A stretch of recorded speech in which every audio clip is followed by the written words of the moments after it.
Okay, look, first of all, I think it's very brave of you, as my children, to sit me down and say, Mom, we saw that old SNL sketch on YouTube and it was not funny. I applaud your courage. I do. Because not many people would willingly criticize a woman who grew a human baby in her body while also crafting sharp satire and wearing Spanx. But let's clear something up. I did not write that sketch. I don't care what the internet says. I know Wikipedia says written by Tina Fey and the other lady who kind of looks like Tina Fey if she were always cold. But Wikipedia also says Nicolas Cage is a noted scholar of cryptozoology. So let's take it with a grain of salt, okay? No, honey. I didn't write the sketch where Horatio Sands plays a human potato who cries when people eat fries. That was, hold on, let me think. That was James Anderson.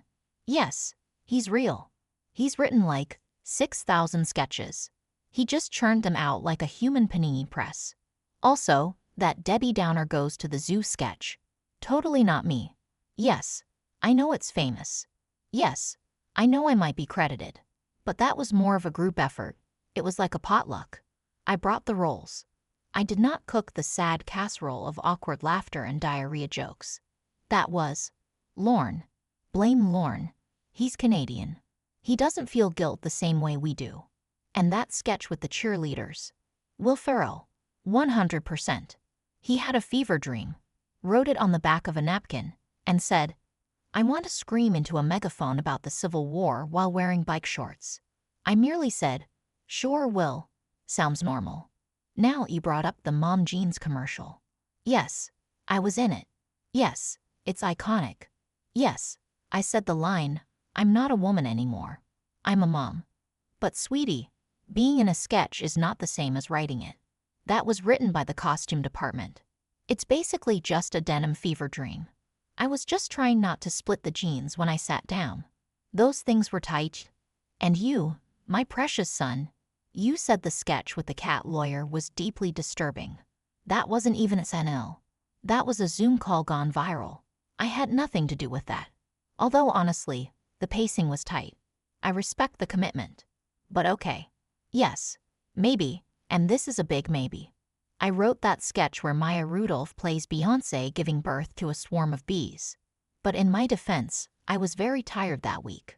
Amy Poehler had just dared me to eat 4 bags of Bugles in a row. I was sugar high and full of sodium. The brain does weird things. Listen, sometimes comedy is like a bad haircut. You think it's a good idea at the time, and then 10 years later, your children find it online and act like you committed a felony. But I want you to know this. Just because I wrote some sketches that didn't land for you doesn't mean I'm a bad mom. It means I was a very busy mom who once had to pump breast milk between dress rehearsals while pitching a joke about a dancing ham. And if you're still mad, take solace in this. Someday, you'll make things I don't understand. You'll be out there inventing immersive TikTok brain implants or ironic AI-generated dog memes. And I'll say, I don't get it. And you'll say, you're old, and the cycle will continue. But until then, just remember, I didn't write that sketch. Or if I did it for Lorne.